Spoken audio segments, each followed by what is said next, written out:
Cat's Diamond Painting. Welcome to my channel, or welcome back if you've joined me here before. Today I am here to kit up my next project. I'm just nearing the end of House on a Cliff. I'm going to have that finished in the next few days, and then I will be down to no ongoing diamond paintings, which is unheard of. So I'm getting this one kitted up, so I'm all ready to go as soon as I've finished House on a Cliff. So I'm going to be kitting up this Mystery Kit Abstract by Brizbazaar today. It's a square painting, as all mystery kits from Diamond Art Club are, because the background is, well, it's either black and white, or there can be other colours or more recent ones, but the backgrounds of the canvas will not match the colours of the diamonds. So with rounds, you'd have lots of white gaps. Anyway, it's 50.8 by 68.7 centimetres, so a sort of medium-sized painting, but one of the smaller ones that I have in my stash. And the reason that I went for this one is I really wanted to work on a mystery. They've been sitting in my stash for a long time. I wanted to get going with one. This one is one of the old style canvases that is black and white rather than having the additional colours on. Now I'm told that the additional colours actually really help. I wanted to start with one of the traditional ones. Anyway, just to let you know, because I know that some people really don't like to have any spoilers with mysteries, there's not going to be any major spoilers in this video. I've done an unboxing of it already, so if you want to watch an unboxing with more spoilers, scroll back on my channel and you can see that a few weeks ago now, sort of early January I think it was. In this video, I'm not going to be showing anything like the canvas again. I'm certainly not going to be putting any pictures up that give away what the finished art's going to be like. I will be kitting it up though, so you will see the colours. That's the only spoiler. So if you're familiar with Brizbazaar's work and you feel that the colours would really give it away to you, then maybe this isn't the video for you. However, if you do have this painting and you want to work on it, obviously you will see the same colours yourself as soon as you open it up.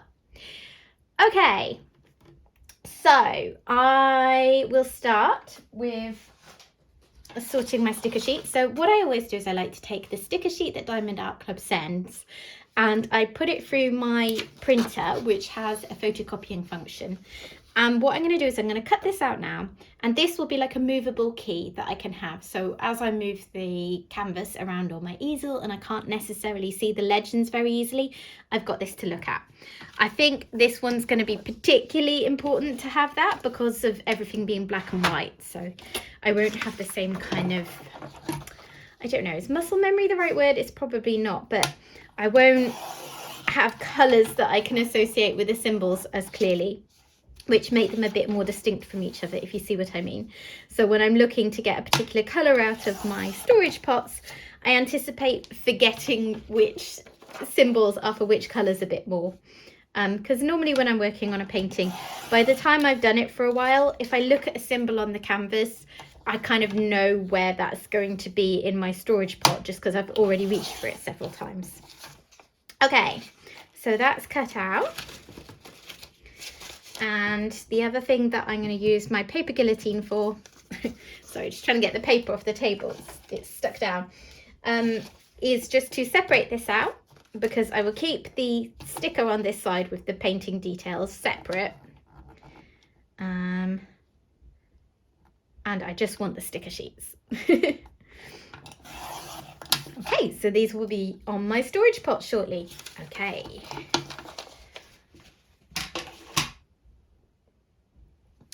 So today I'm going to be working with my Elizabeth Ward style storage. I've got this set up with roughly the right amount of colours. I think I've got a few more than I need in there. 42 colours in this painting, so not too many.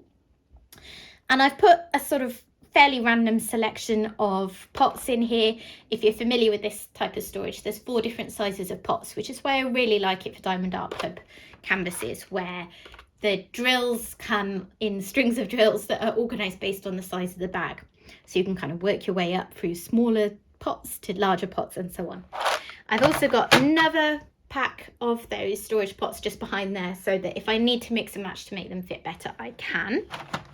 Just bring that into view a bit more. Yeah, my drills are in the freezer. And Diamond Art Club seems to have been struggling a little bit in the last few months with static in the drills. They are aware of the issue. They have put measures in place to fix it. At the moment, kits that I'm getting through still seem to have a bit more static in them than it makes for a really easy kitting up process. So what I've done with the drills this time is I have popped some extra holes through the bags. Diamond Art Club already puts a pinhole or something through each bag, but I've put an extra couple in and popped them in the freezer since a couple of days ago, I think. The point of the holes is to allow more moisture in, because moisture is going to combat the static. So hopefully they're going to be okay. I've got things planned to help out if I need a bit more help. They didn't look terrible when I put them in the freezer. I'm sort of doing that as a preemptive thing whenever I kit paintings up now, because I don't want to get all ready to kit it up and then discover that there's a big static issue. So I put them in and I did check over and they didn't look terrible, but some colours definitely look like they needed it. Okay, let me get the last few bits that I need. Right, I've got a couple of other bits and bobs that I'll need. One is some rubbing alcohol. This is one of the other tools that I'll use if there is residual static in the bags. Here's my first strip of drills. I'm going to start with the small ones in the smallest pots and then work my way up to the bigger pots. Another thing I'm going to try today for any residual static is this is just tin foil. And I have read and seen it mentioned on Facebook groups, let me tear this, that another good thing that works for static is that if you roll this up into little balls and put that in your drills, that will help. And I hadn't heard of it, so I was slightly skeptical, but I Googled it, and Google says that tin foil will help with static. It was actually on there as a tip for putting it in your dryer if you struggle with static issues with your tumble dryer. Because, well, it said something sciencey that I didn't understand about an exchange of electrons. So there we are. Those are ready to go if I need them. Hopefully I won't, but we're just getting all set up in case. And I'm interested to see if they work. I'm kind of working my way through all of the different static tips and tricks that there are out there to find out what works for me. I find when the static's bad, you need to use a fair few different methods. And then once I've really got it down and got a process that works well for me, then I will share that with you. I'm doing all this just because the last few kit ups I've had have definitely had static issues. For all I know, it's going to be fine. So got my scissors for getting into my bags. I've got a tray. I like to kit up over a tray because I always end up spilling some drills. And I've just got a big bowl here for my rubbish. So let's get going. It's Sunday afternoon here. So everyone else is out. I've got the house to myself, so it's a nice quiet time for doing this. Have you worked on a mystery kit yet, whether it's Diamond Art Club or anywhere else?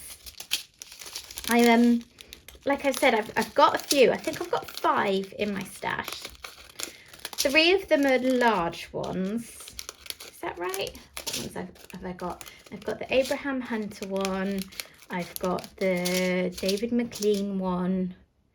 I've got this. I've got the one that came out recently, the abstract animal. And what's the other one?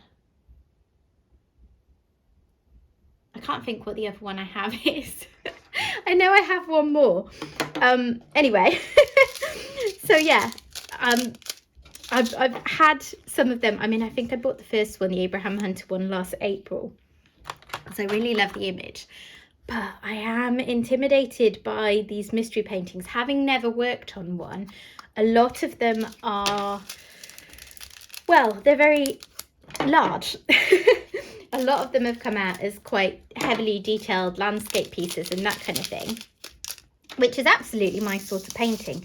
But having never worked on a mystery painting, it's quite daunting to start with a big one, in case I don't get on. So this is the kind of painting, kind of size painting I would normally get done in 2 to 3 weeks. It might take a little bit longer as I'm getting used to it being a mystery kit. But it's hopefully not going to be an overly intimidating project, because I really want to get going with them. Because at the moment I'm thinking, should I even, like, if a new mystery kit comes out and I see what the image is and I love it, there's a little voice going, should you actually be buying this? You don't know that you like working on mystery kits yet. So it's already kind of confusing me putting the label on and it's black and white, and I'm just like double checking that a little bit more than usual that I've got the right colour. But I do think it will be super satisfying seeing the colours come to life on the black and white canvas. I've commented in previous videos where I've worked on canvases, particularly round paintings typically, where the way the canvas is printed, the colours of the symbols don't necessarily entirely align with the drills. So you do get this sense of the picture emerging. And it's going to be like that, but, you know, times 10. Times 100. 839.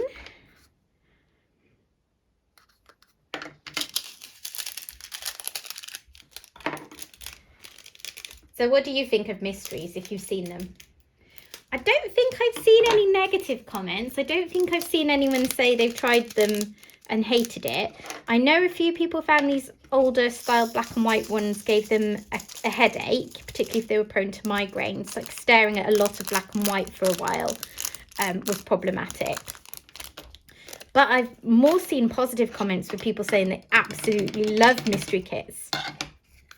Oh, I remember the fifth one I have. It's the nature one, Edward Artbeat Studio, I think it is, or something like that. Anyway, yes, I've remembered.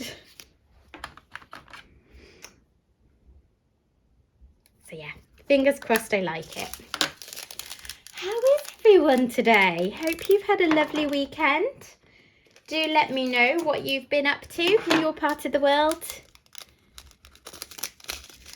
A lot of my viewers are from America and Canada, I think, because, well, big English-speaking countries and big diamond painting countries. So yeah, let me know what's been going on in your world.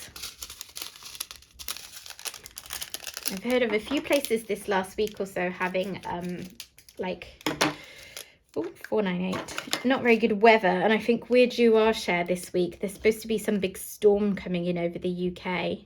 I mean, I say this week, I don't think this video is going to go up this week, possibly not even for a couple of weeks, so this will be out to date by the time you see it. But yeah, it's going to be snowy and very cold apparently, which is a bit of a shame for March. Oh, and a strange thing happened yesterday. I was sitting in my living room diamond painting, obviously. What else would a person do with free time on the weekend? And I was alone in the house, and there was this big bang, like really big bang, like the windows shook, the whole house sort of juddered a bit, and I was like, oh my god, you know, that is too big a noise for something to have fallen over in the house, although I did go check. And I thought, what if something has exploded further down the road? You know, someone's appliance has gone boom or something. Because I live in a terraced house. We're an end of terraced house. I don't know if that's a term that's familiar to other people. Terraced houses, you get them a lot in the UK. It's where all the houses are joined up. So we're at the end. We have one wall of our house that doesn't join on to anyone else. But then our other wall we share with another house, and so on. And a lot of the houses in the middle will obviously be joined on either side to another house.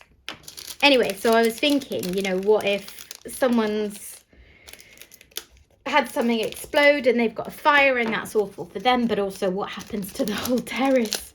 Anyway, I went outside and checked, and I couldn't see any smoke or anything. So I kind of thought, oh, I'll just keep an eye on it, but it's you know, seems to be okay. Didn't hear anything else.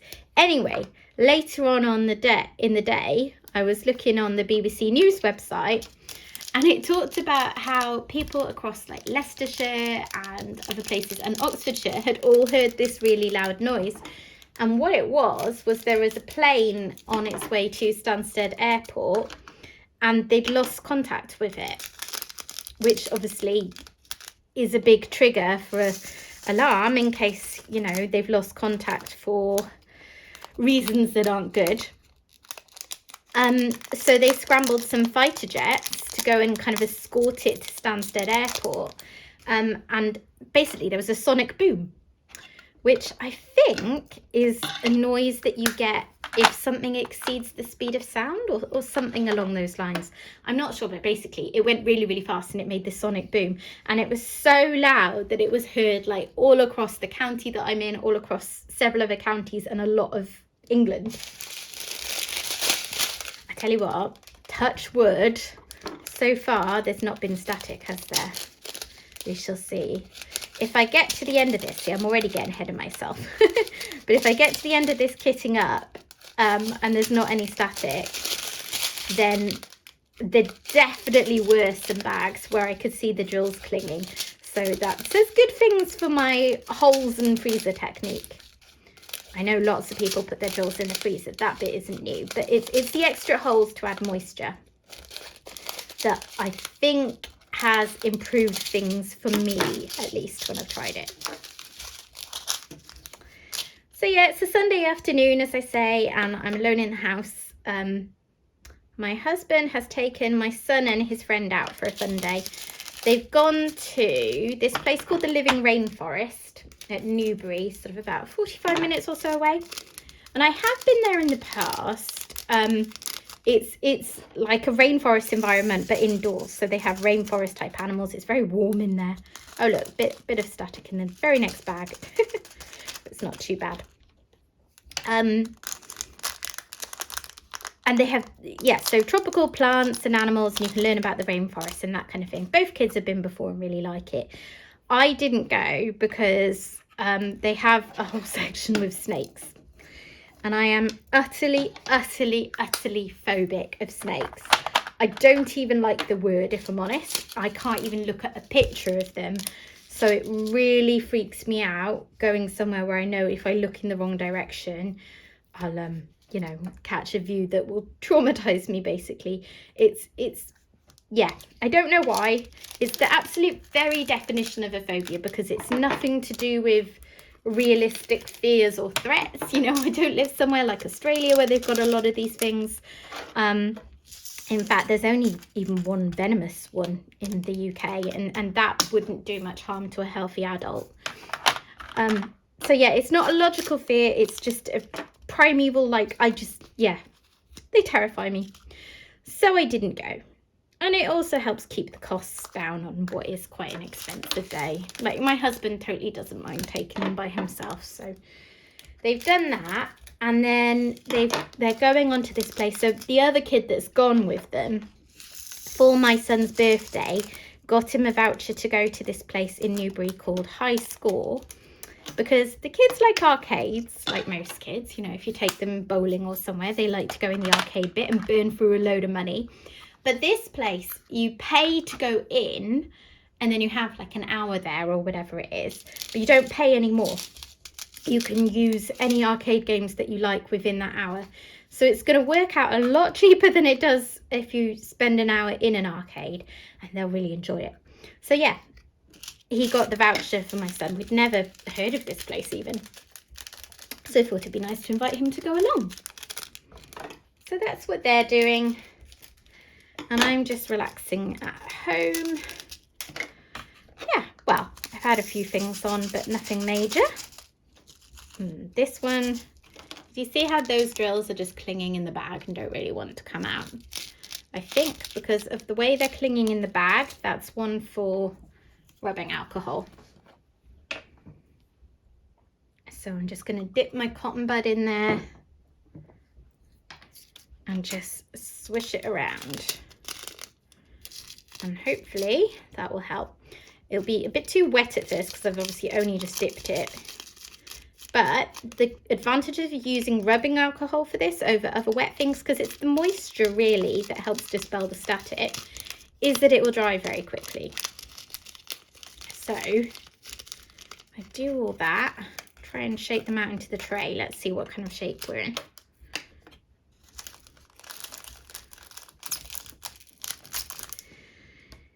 So what's been going on since I last spoke to you? I think I last updated you on my son's half-term holiday. So last week was, no, we're 2 weeks into the school term now. Yeah, that looks a lot better. Ooh, except I'm throwing them around.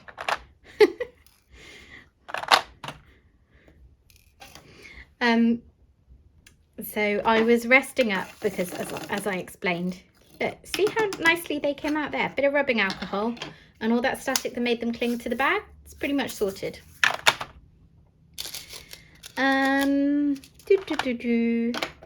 Yeah, so I was resting up a lot because, as I explained, I've had some health issues. Thank you, by the way, for the helpful comments on my last video. Should we try one of these? 'Cause I'm interested to see if that helps.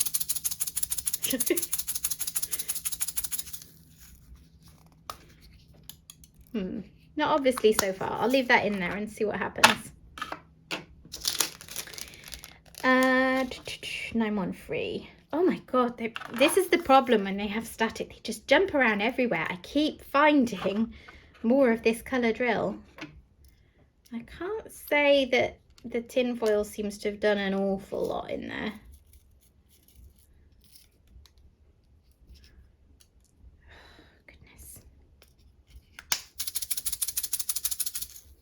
Okay, that's a colour I'll maybe have to put a bit more work into as I'm going.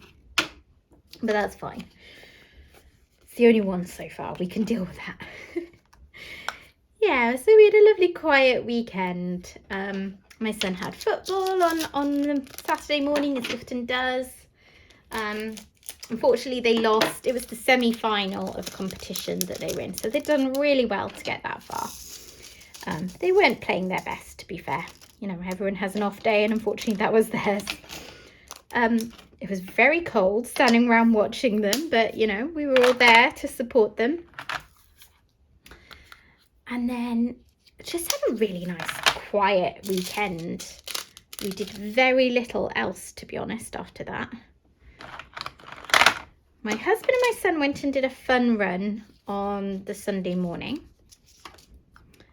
which they quite like. It's like a family fun run, so you go and do a certain distance. I think it's like 2 kilometers or something around this park, and you run at your own pace. It's not about prizes or anything, but they find it fun, and it's a good bit of exercise and sort of building stamina for my son for his football, because he does get tired out with all the running up and down the pitch.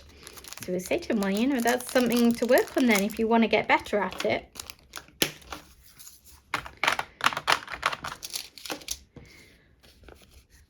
And then we were figuring out my son's costume for World Book Day. So this last week just gone, we had World Book Day. Now it's called World Book Day, so I'm guessing people have it in other countries too. But just in case you don't, what it is just a day for celebrating reading. And here in the UK, it's traditional when kids are in primary school, which is the school that they go to, more static again, from age 4 to 11, that they dress up. So they have a day of going into school in a costume from one of their favourite books. My son chose to go as Dogman this year. Dogman is a character. They're sort of comic books, but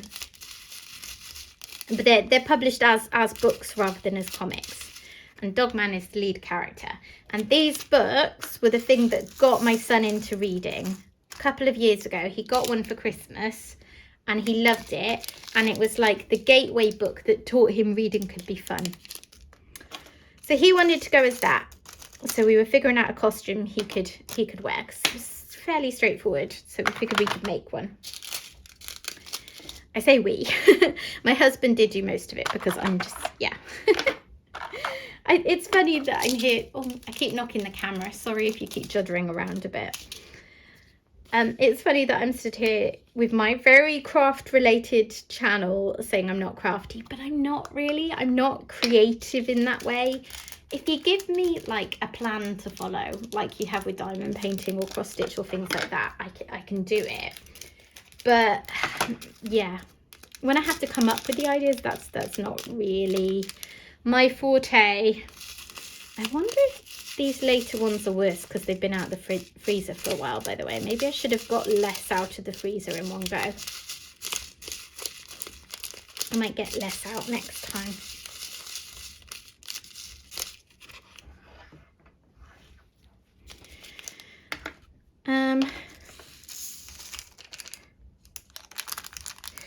What was I saying? Oh yeah, so we went to Hobbycraft, which is just a big arts and crafts shop in the UK, and got him some bits and bobs of like felt and stuff. Basically, the plan was, because Dogman is like, he sort of looks like a policeman, but he's got a dog's head and he's got a particular emblem on his hat and on his chest. So we got a baseball cap, we got some yellow felt to stick the emblem on, and like some glue to do that, and then we got some felt to make dog ears to hang off the hat, and then emblem on a jumper. We picked up a really cheap jumper because he didn't have any the right colour, but Asda in their sort of school uniform section had one just the right colour, and because it's in their school uniform section it was nice and cheap. So yeah, we did all that, and that, well, I mean, it still cost money, but it was a lot better than it could have been if we'd just bought a costume. And he was happy. So yeah, that was, well, World Book Day was actually Thursday, but his school did it on Friday this week. I think possibly because there were strikes in schools in the UK on Thursday, so a lot of schools were closed. Our school was open, but there were about 5 classes out, so I reckon they probably just waited for everyone. Right, 956. This isn't going too badly. What else have I done this week? Well, I had to take the cat to the vet. That was an expensive Monday, and he's got to go back again tomorrow. He had, I won't go into any gory details, but he had an abscess, basically. He goes outside, which I know might be controversial because I know from various cat Facebook groups that I'm on that in a lot of countries it's not the norm for cats to go outside, and because it's not the norm in those countries, people find it quite strange that we do allow that here in Britain. So what I'll say is, just in the UK, it's very typical, very common indeed for cats to be allowed to go outside. You know, I've got a cat door in the back door. He can come and go as he wants when it's open. I lock it at night to keep him safe, but yeah, he can go outside when he wants to. So he went outside, and I think he had a fight with another cat that keeps coming to our garden. I'm trying my best to scare that cat off when I see it now, because obviously it's just, otherwise it's going to keep happening. Obviously I'm not doing anything really mean to it, I'm just shouting at it a bit to make him think it's not the most fun place to come, because obviously my cat's going to continue to defend his territory otherwise, and we will have to keep him in, which will make him really, really miserable. So this had happened a couple of weeks ago, and I noticed that there was a sort of scab on his ear, but I thought that's all it was. Anyway, on the weekend just gone, it came up as an abscess, which ruptured. So yeah, a bit gross. And then I had to take him to the vets on Monday, and they were checking to make sure it wasn't actually an ear infection, because it was right around his ear. They didn't think it was. Let me get some more drills. Yeah, they took a culture and tested it, and they said it wasn't an ear infection. So it probably was from that bite or scratch or whatever it was. And he's had some anti-inflammatories, and we've been cleaning it all week, and it looks fine. He's okay. But yeah, that was an expensive Monday morning at the vet that I was not anticipating. We have insurance for him, but if it comes to just more than the excess, then I don't like to make a claim, because I worry about just putting our premium up, and I'm, you know, like it cost I think £105 at the vet, and our premium, no, our excess is £85. So for the sake of getting £20 back, it just doesn't feel worth making a claim. I save that for the times he costs a lot of money, which happens. 823. The other thing that I'll say, just in case you are worried about him going out, because I know people talk about things like predators and then cats being predators. In the UK, like, you don't have the kinds of wild animals that you might get in other parts of the country coming in your garden that would be a threat to him. You know, he's not going to bump into like a coyote or something. The worst he'll encounter out there is another cat or a fox. And foxes generally run off as soon as they see a cat anyway. Not sure why. Cats are smaller, but that's been my experience. And there are arguments to be made about what cats do to their local ecosystem, because obviously they typically hunt. My cat is a useless hunter, happily for us. The only things he has ever brought in, which has been few and far between, we've been pretty convinced were already dead. And actually he did one time bring in a live mouse, and he did not know what to do with it. So yeah, he's not much of a threat to the local birds. He's not nearly as stealthy as he'd like to be. So if he sees a bird in the garden, he goes clattering out through his cat flap, and they are long gone by the time he gets anywhere near where they were. I'm pleased that he's not a bear hunter, but it doesn't stop me mocking him, obviously. What else is new? So I had a doctor's appointment, a phone appointment this week about the health issues I've been having that I talked about in my Wip'n'Chat. We didn't dwell so much on the gut issues. Yeah, I started talking about this earlier, didn't I? And then forgot. So thank you to the people who commented on my last video with suggestions for what could be going on. I had suggestions like maybe it could be an intolerance to food, maybe it could be like panic attacks or something. Yeah, anything's possible. I'm investigating with the doctor, and I've mentioned everything that happened. I think at the moment, probably the most likely thing is just that I'm having issues with blood pressure, because I've had that before, when my heart rate goes very high and I have issues with my blood pressure spiking. So my doctor is investigating my blood pressure further. There's a family history of needing medication for it fairly early, sort of in the 40s. Both my mum and her mum needed blood pressure medication in their 40s. And I'm 39, so, you know, not too far off. I don't really know why there were gastro symptoms at the same time. That could need further investigation. As I said, my son had a bug, so I wonder if I just had a bit of a lingering gut infection. But all of that seems to have passed now anyway. So, you know, if it was food intolerances or anything like that, I'd expect it to be ongoing more. Who knows? I won't rule anything out myself. But yeah, we're doing more investigations. I have had my blood pressure investigated before, and it's always settled down and been fine. This doctor was a bit more receptive to looking into it. She said, you know, it's not like scarily high, but it's obviously high. You're on the path to needing treatment for it. Whether you need it now or not, I don't know yet. Let's investigate further, basically. So I'm going in this week to have a heart trace and more detailed blood tests, where they'll investigate things a bit more thoroughly than they have done when I've previously had blood tests. It's just a little bit of static in there. I'm going to stir this around.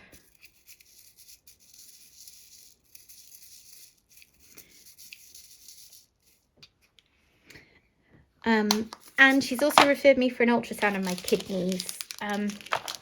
Not really sure why the kidneys. I think just that different organs feed into blood pressure, so she wants to rule out there being anything wrong with my kidneys. So yeah, got all that underway. And then I've also recently had a catch up with my physio. This is the other thing that I've mentioned in the past that I have problems with, is just pain issues with muscles that tighten up a lot more than is normal at very little provocation. And that's been investigated with the rheumatology department at my local hospital. I've had various tests and things, a lot of which has already ruled certain things out. I'm waiting for the results of an MRI test I had a few weeks ago. And then in the meantime, I was referred for physio. So I have certain exercises that I do every day at home. And I just had a catch up to see how that was going. So I do some exercises to strengthen muscles in my glutes and some for muscles in my shoulders. The idea being that there might be weaknesses in those areas that could be causing or contributing to the muscle pain. So we shall see.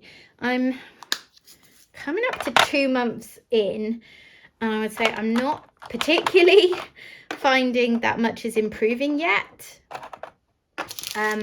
But yeah, I talked about that at the catch-up. The physio said that that wasn't a concern, that, you know, there wasn't a big improvement yet, that these things can take easily 3 months or more. So we're just persevering for now. We did also talk about, you know, what we do next if the physio doesn't help and if rheumatology never turn up with anything, because the doctor said right from the outset, we'll investigate everything thoroughly. I don't know if we're going to get to a diagnosis for you. It might be just this sort of unspecified pain, muscular situation. So yeah, we shall see. I feel like I'm going to feel a bit disappointed if I end up with no diagnosis, even though I've been told all along that's probably the most likely scenario, just because I think the muscular issues that I have do affect my life quite significantly. They limit some of the things I can do and cause me a lot of pain and discomfort.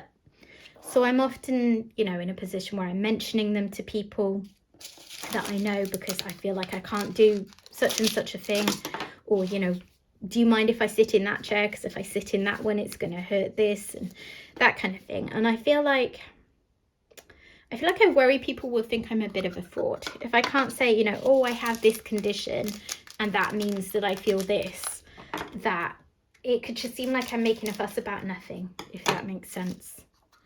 I don't know. Maybe that's just me being a bit paranoid and not wanting to make a fuss, but yeah, that's sort of how that makes me feel. Flying through these. Oh, that's just about fits, but it's very tight. This is the one thing where the DAC numbering system, like organization system, doesn't help. They organize them in strips by the size and weight of the bag. However, if a color is big enough that it's had to be in more than one bag, it'll be based on the individual size of the bags. So yeah, that's thwarted my cunning system, but it's okay, they just about fit. Right, time for more drills already.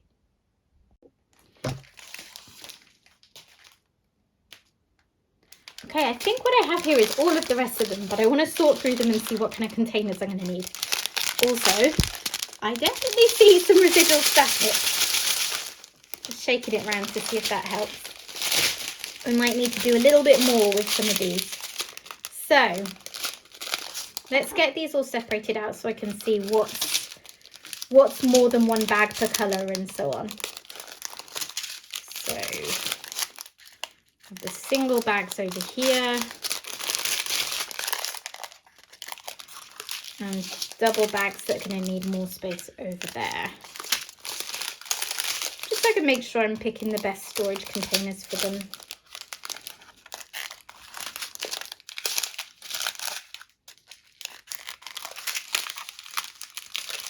Lots of 939. I think I'll have some loose bags as well that won't actually fit in a container for now, but that's okay.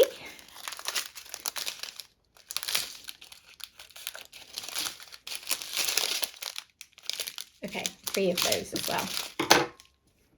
Gosh, all these drills I've dropped along the way.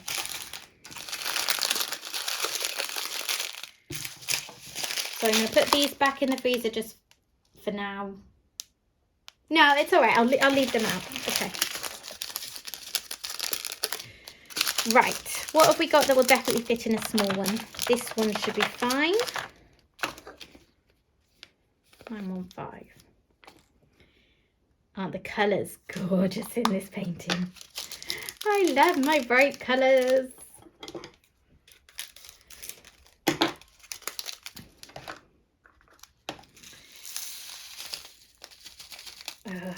Yeah, more static in these last few than I would prefer.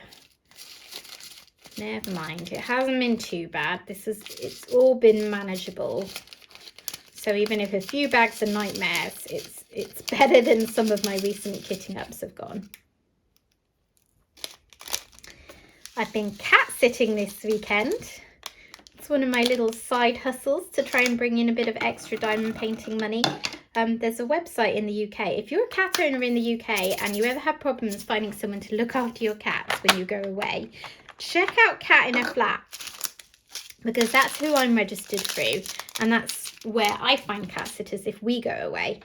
And it's really good. I think people have to have DBS checks on there, and it's insured through booking through there, you know, so if something goes wrong where you're looking after someone's house, you're not going to find yourself in a difficult situation.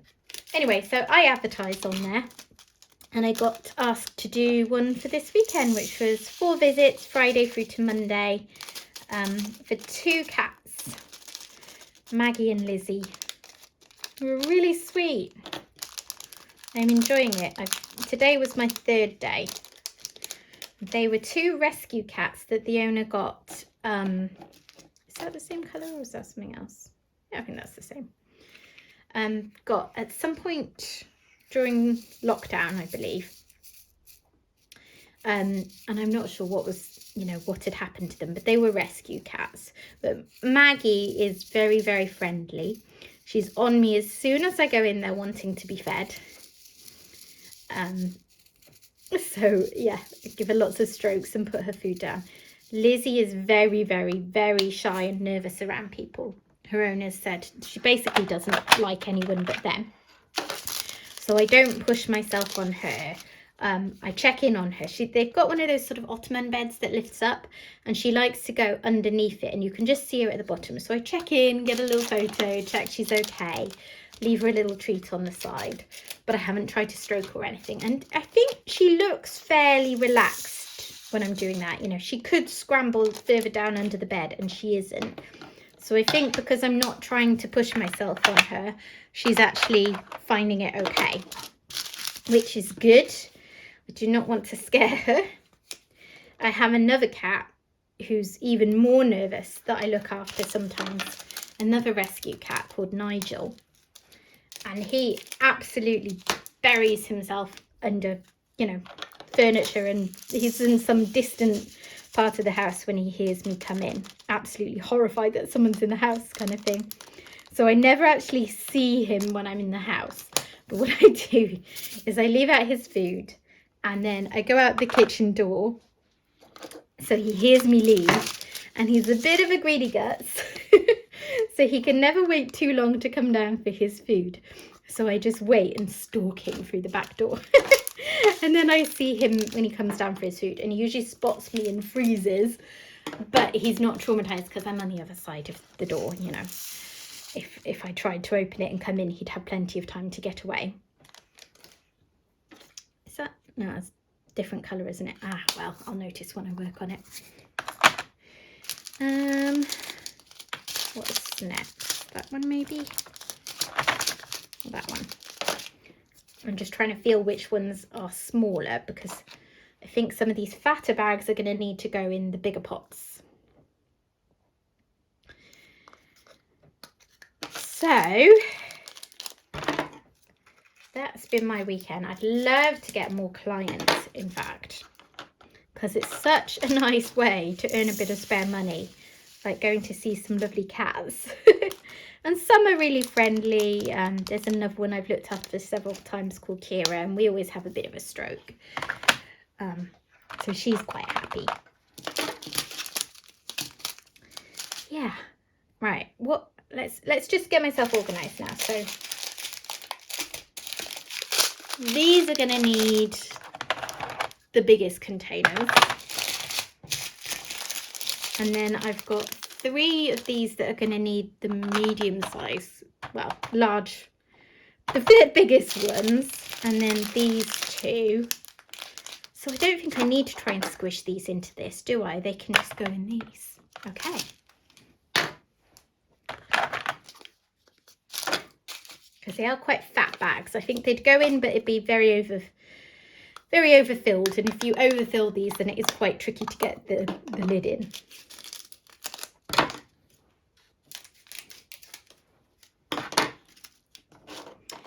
What's for dinner at your house this weekend?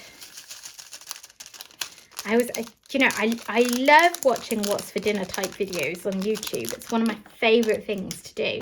Either people cooking, coming up with interesting things, or just a kind of what we eat in a week type video. I sometimes think about setting up a separate YouTube to do that myself, but I'm not sure I'd want to commit to filming absolutely every single day. I don't know. Does anyone else like those? The ones that I follow seem quite popular.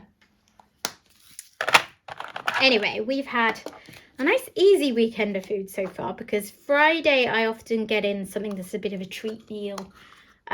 You know, a nice easy thing at the end of the week. So I got pizzas and garlic bread and dirty fries for my husband and son. I'm a bit weird and I don't actually love pizzas that much. So I got myself a curry and had curry and chips. I love having a curry with chips. Not if it's like an authentic Indian style curry, but this wasn't. So we had that. And then yesterday, I was going to make spaghetti and meatballs. And then my son just was not hungry for his lunch until quite late on in the day. So about 2:30, he said he was then starving. So then he had quite a big lunch. I'm like, well, there's no point in me making a meal like spaghetti and meatballs that he enjoys eating on a day when he's clearly not going to be that hungry for dinner. And he wasn't. I don't think he ate again the rest of the day. We checked with him loads of times in the evening. He just wasn't hungry. So I had another like real guilty pleasure meal. I had bacon and chips, which my nana used to make for me back in the day when I would go to their house after school once a week. And she'd perfectly cook the bacon and lovely particular brand of fries. Oh, check out the static in that. Yeah, and I can't cook as well as my nana used to be able to cook. She's not with us anymore.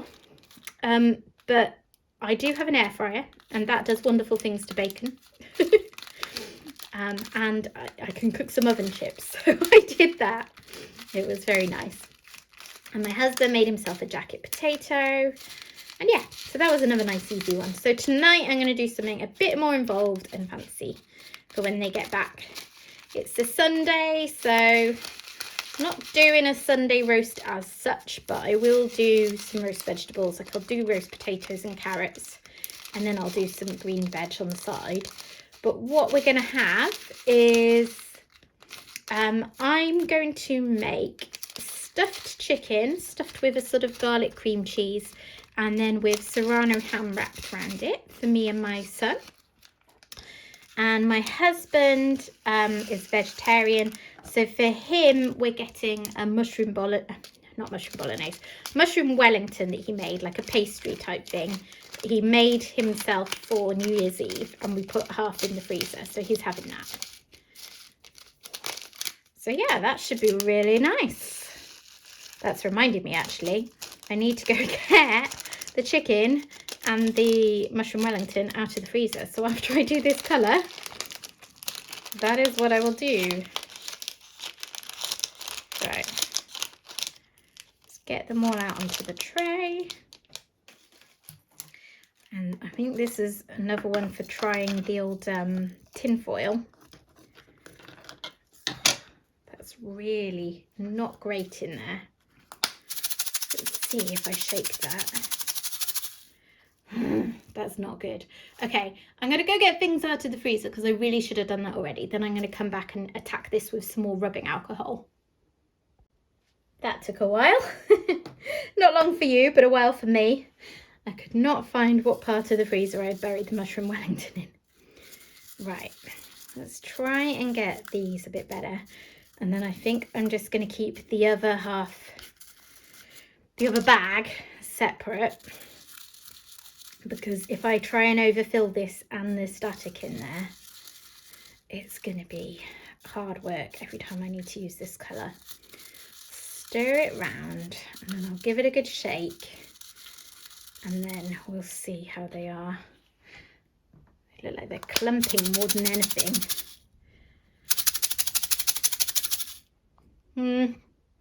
Marginally better maybe, but still not great. That's definitely going to need some work as I'm going on. I think I'll get some dryer sheets out as well as the tinfoil. That's one thing I haven't really mentioned today, I don't think. I do use dryer sheets. That's a common suggestion.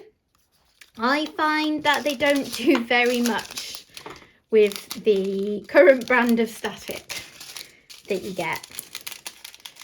They just, yeah, don't quite cut the mustard for me. Let's try the old blowing into this one. Look, got another one there. It's quite problematic.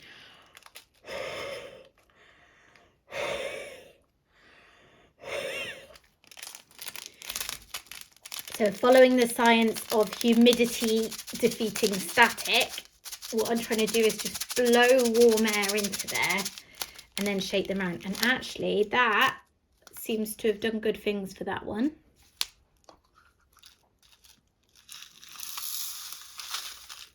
Let's try again for the rest of it.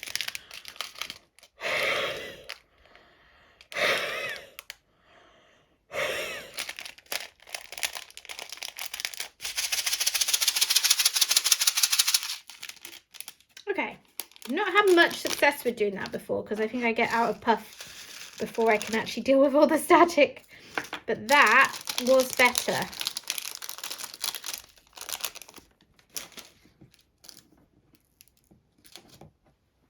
Okay, I think we'll be able to fit both of those in.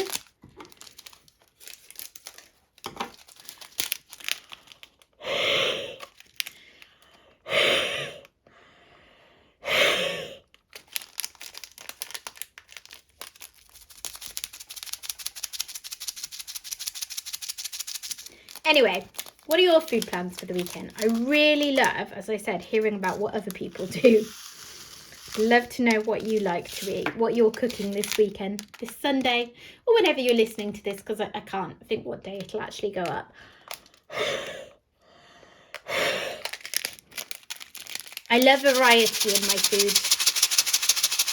I get very bored if we eat the same things all the time, so I'm always looking to try new things. And it doesn't have to be vegetarian, because what we tend to do is I cook the things that I think we would all like flavour-wise, and then we just adapt. We've got very good at adapting meat recipes for vegetarian things, whether we use fake meat, and just be careful to switch out any stocks or other ingredients that may have surprise meat in them. Or we use certain vegetables that work really well, like, you know, if we have chicken wings, my husband will have buffalo cauliflower wings, that kind of thing. So yeah, that bit isn't a barrier.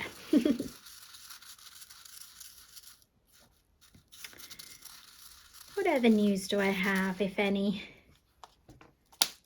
There we are. It's not perfect, but a lot better than it was. I'm almost tempted to, no, that one is more full. I think that would be a struggle.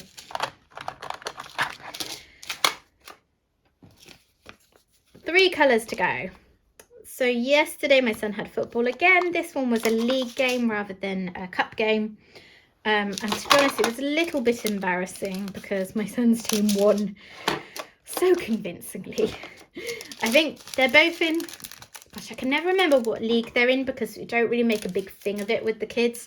I think they're in Group D, but my son's team came down from Group C last season, and the team that they played yesterday came up from Group E. So they're sort of opposite ends of the current league, if that makes sense. Anyway, my son's team won 13 goals to 1.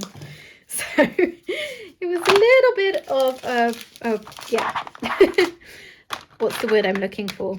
Like a walkover. I wonder if I could actually move these to a bigger one. I think that might be good.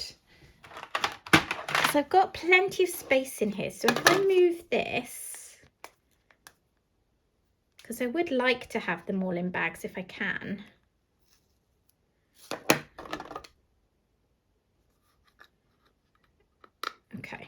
I've mangled the end of it, but it's not too much of a problem. So let's try. I'm going to blow into this.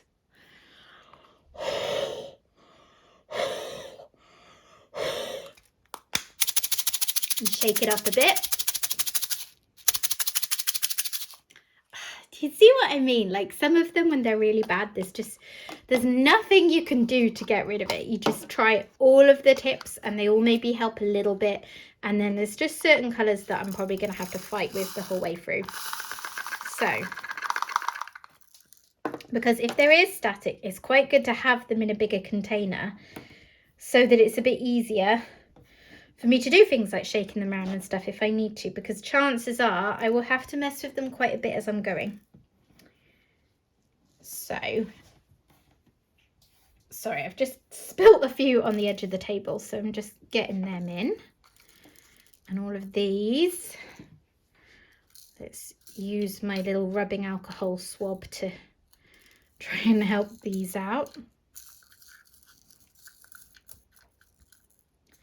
It's okay if there's like 1 or 2 colours that are a pain to work with. I can deal with that. But the more I can do to get them behaving better now, the easier it will be. It's funny, isn't it, how like you get some colours that are so much worse than others.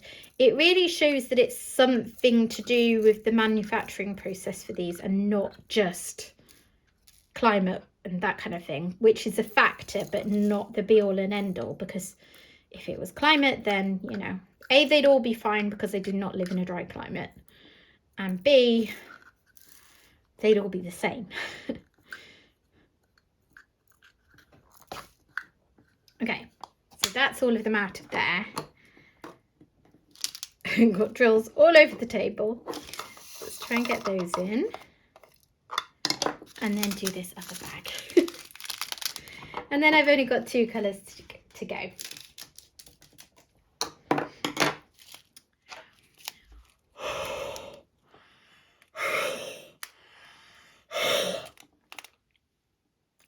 Oh, I managed to get one on my tongue. That wasn't the plan. The problem with this is the bag is so full that I don't really have room to turn it over and shake them that much. I'll have to do a little bit, tip some out. No, okay. So anything that will easily come out is coming out, and then I will try that trick. Okay.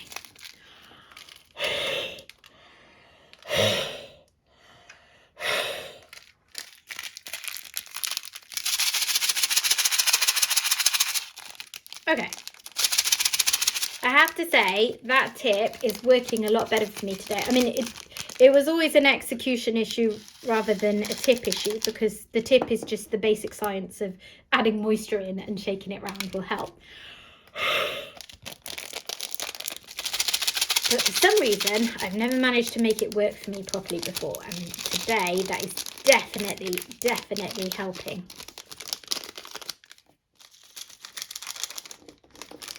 Okay. Last couple of drills out. I'm going to swish this around a bit more because it can't hurt.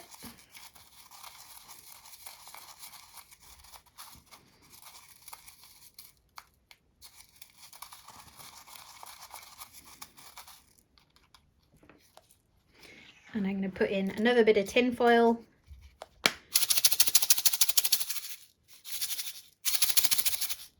And they're better than they were, I think. Okay, 939. And I think there's a good chance I'll only get 2 bags in here. But that's okay. We can just have a bag loose.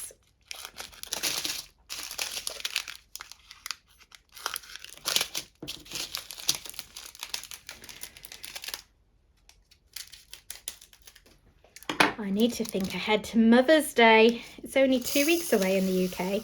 I know it varies around the world, doesn't it? I know because I have cousins in the US and because I get like adverts and things from American companies that Mother's Day is a different time for you. Here it's in March, and this year it's the 17th of March.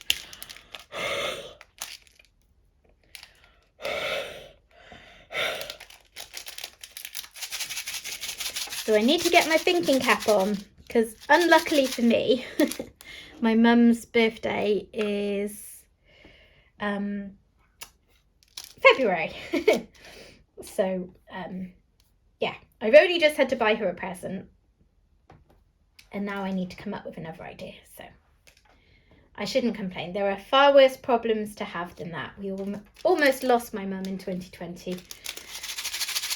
So I am very grateful to have her here as someone that I need to buy a present for. But yes, I do need to have a think and come up with something nice to get her. And I suppose have a think if there's anything I want to do with my own family. I actually don't normally make that big a deal of it. Like they absolutely would if I wanted to, but I don't really want to do things like go out for a meal, because it feels like everyone's out having a meal on Mother's Day. I'll probably make my husband cook, that's a given. Ugh, these last few colours have just been so much slower, haven't they? Because of the static.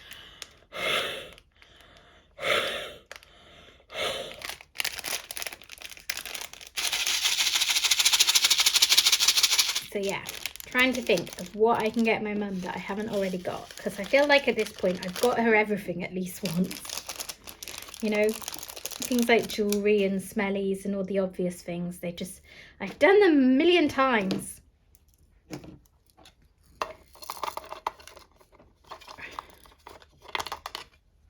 What do you suggest? What would you get your mum? Or what would you like to have if you were a mum? Or just what do you think is a nice present for a woman in her 70s?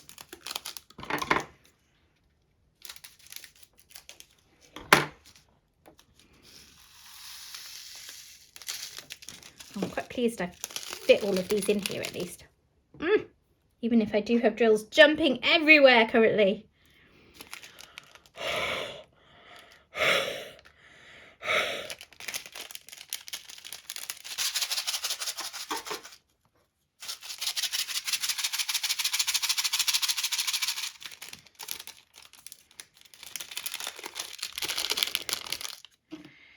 So this painting, obviously, I will be very careful when I'm posting updates, which I tend to quite regularly put updates of paintings I'm working on my Instagram.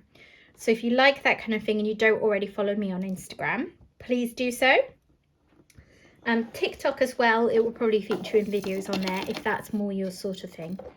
I have links for those in links or descriptions of my handle in the description box, but it's basically Cats Diamond Painting everywhere. So I will put them up, but I'll put a warning on that there's going to be spoilers, so that I don't spoil the fun for anyone who doesn't want to see what the picture is. That's going to be a change for me.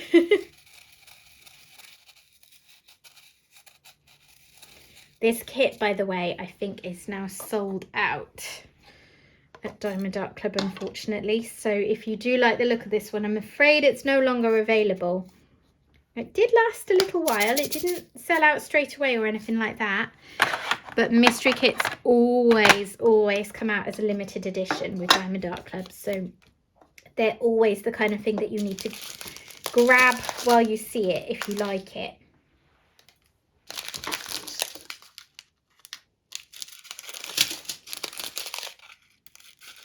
These bags feel fatter than the 939. I think I really won't fit all of them in. We'll see.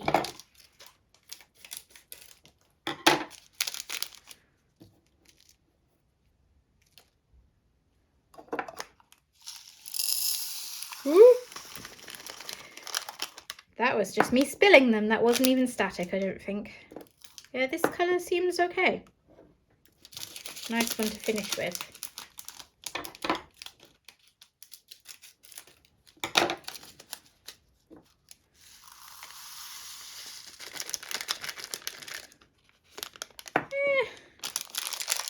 probably just about fit another one in. I might live to regret this, but we'll give it a go. It would be nice to have them all in containers if I can.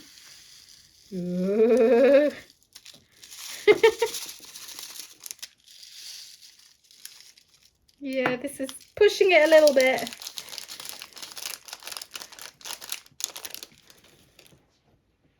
I'm probably going to struggle to get the lid to close.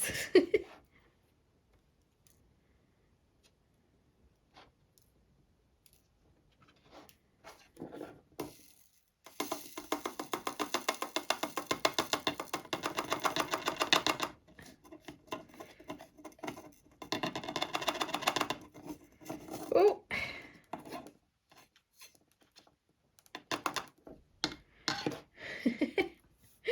They're falling out everywhere. I'm falling into the cracks of my table. But there we go.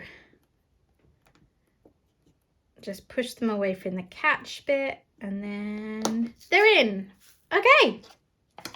So that is my kitting up done. Now all that remains to be done is for me to organize them. Now, normally I just keep them in the order that they come, and I find that I learn, so I mean, like, this is number 9, for instance, so it would be the 9th one. I find that I learn where they are in there as I'm going along. Because of not having colours as an additional clue to my memory, I might try the tip that I think Diamonds and Washi gave, which is to organise them by symbols that seem similar. We'll give it a go. I can always move them around afterwards. I'm going to have a go at that, I think. Sorry, just putting the lid on my rubbing alcohol, and then see how I'm getting on. And then yeah, we'll see how it goes.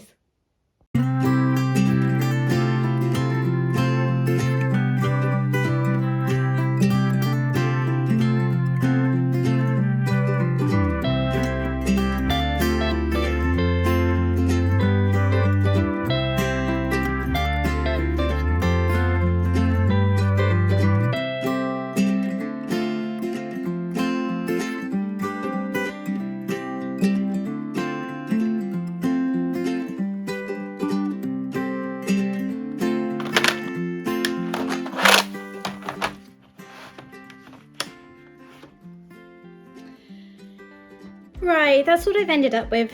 I'm not sure I like it. I think I'll try it and then maybe I'll rearrange them if I don't. So I've gone, I've gone numbers, then I've gone letters, then I've gone ones that are sort of close to a letter. So like, well, these are small lowercase letters, and then this one a bit like a letter. And then I've done sort of mathematical symbols. So I've got plus, minus, divide. This is often used for number. This is also sometimes used for divide, and then that sort of goes into ones that feature a line. And then I sort of did a directional symbol, so I've got some arrows. Then I did dots merging into a star, and then these were all just sort of random. In fact, that would make more sense there, wouldn't it? So yeah, I'm not sure if this is going to turn out to make much sense to me or not. It's my first go at organising them like that, but we'll give it a go. We'll give it a go. Okay, so that's me done for today. I hope that you've enjoyed watching this today. If you have, please consider dropping a like on the video, and if you're not already a subscriber to the channel and you've enjoyed what you've seen today, please do consider subscribing, sticking around and watching future videos. I tend to do a kitting up video like this every time I start a new project. I'm also hoping to do more Wip'n'Chats than I maybe have done in the past, because they seem fairly popular with you guys. And I do post reviews and I do unboxings, and I've got quite a few more sort of random different videos that I'm planning to do in the future as well. So yeah, thank you for joining me, and I'll see you next time. Bye!